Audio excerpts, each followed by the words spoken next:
Hi, I'm Dr. Paul. Another episode of Ask Your Pediatrician. The question for today is, what are the major safety concerns in the first year of life? So I would say let's start at birth. The biggest safety concern is SIDS, Sudden Infant Death Syndrome, and what things can you do to minimize that? And that would be no smoking in the house, don't have the house too hot, and babies should be sleeping on their back so they can't smother. So if you're co-sleeping, you need a safe place to do that. We had a video previously on this topic, and your baby should be on their back, and that will help you with SIDS. The next thing is falls. I was just talking to my mother this week, and she told me about an incident. I was, 4 or 5 months old. She left me on a picnic table on something that didn't have edges, and I tumbled, landed on my head on the bench and onto the ground. They were camping somewhere. That's what happened to me. Just kidding, I think I survived. She was petrified. So grateful when I started screaming. But anyway, be careful. You know, babies usually roll between 3 and 6 months, but it can happen at any time after birth. So don't leave your baby somewhere high where they might roll unexpectedly. Just assume that it could happen. That way you don't run into that accidental falls.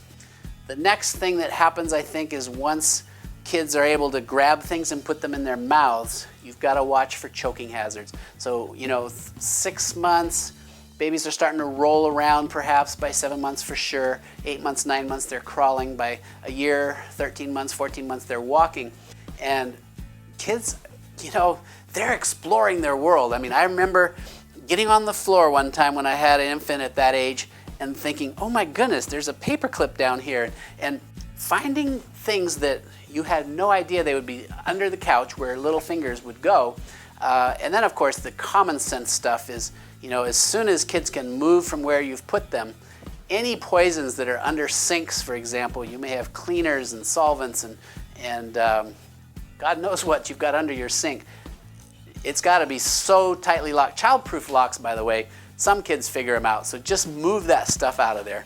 It's just, any cupboard that a kid can get to should have things that are not harmful to them so they can't have an accidental poisoning, and that would be huge.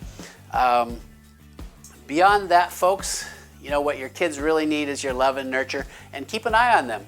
I mean, they are explorers, so you don't want to leave them alone near a body of water. You don't want to leave them alone in a place where they could get to a street or to a stranger, for example. So, they are helpless and totally dependent on you.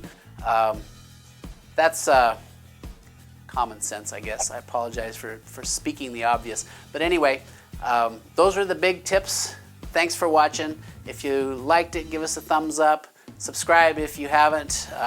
We appreciate your viewership and your interaction. Feel free to ask questions. I know this wasn't as thorough as it could have been, but let's get a dialogue going and we'll get some other issues of concern. Perhaps you could put down what tripped you up when you had a young child. What unexpected danger did your child face? I'm Dr. Paul. Thanks for watching.